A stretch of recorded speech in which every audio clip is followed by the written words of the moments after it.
In your lectures, you have learned about two types of waves, transverse and longitudinal, and the classification is based on the direction of the particles during the propagation of the wave. So let me demonstrate that here. First, let us look into a transverse wave.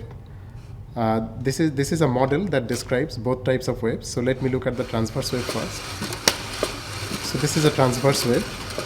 The wave is traveling in this direction, but if you follow the motion of these particles that constitute the wave, they are moving just up and down, oscillating up and down as the wave is propagating.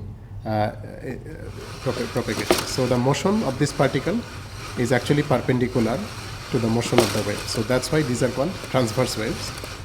And there are many examples. Water waves in the ocean, they are transverse waves. Light waves, which are made of electric and magnetic fields oscillating perpendicular to each other. So that's also a transverse wave. There are many examples of such waves, electromagnetic waves. And now let me demonstrate a longitudinal wave. So where the motion of the particle is along the direction of propagation of the wave.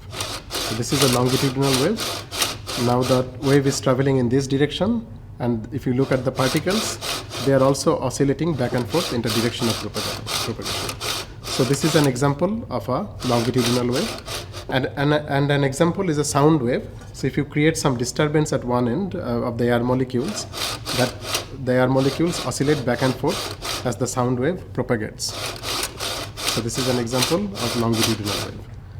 Now you have also learned about standing waves, which are formed when two or more waves interfere with each other, right? And standing waves have nodes and antinodes. The nodes have minimal displacement and the antinodes have maximum displacement. So let me demonstrate a standing wave here. So if you follow the motion of the particles again, then this is a standing wave. If you look at this object here, it has a maximum displacement as the wave is propagating. But if you look at an object here, it has minimum displacement. It's almost not moving. So this is a node and this is an antinode.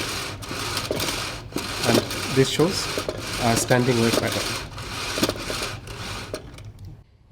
This demo is about transverse wave propagation and reflection from a boundary. So what you see here is a spring, and it's connected to the wall on the other end, and I am holding the other end. Now I'll generate a wave in this spring, a transverse wave. And you can see the wave moving back and forth. It's reaching the wall and getting reflected and coming back to my hand. You can see the pulse that I produced. It's getting reflected back and forth. And now I will generate a standing wave, which forms when the forward and the backward waves, the reflected waves, they interfere. All I need to do is to oscillate the wave at a constant frequency, and then you can see a standing wave forming in the wave. So you can see nodes and antinodes in the wave. Some parts of the spring has the maximum displacement oscillation. Some other parts and don't have oscillations at all, displacement at all. So this is a standing wave. This demo is about propagation of a longitudinal wave.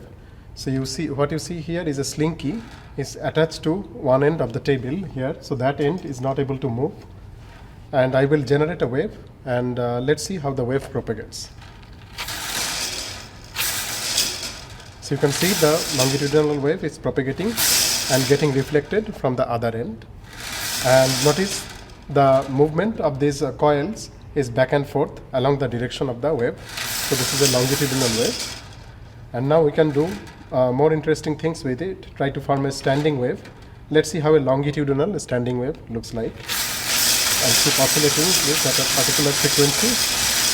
And you can see that there are regions where the coils are displaced maximum and minimum. So these are nodes and antinodes that are forming. You can generate single waves or standing waves.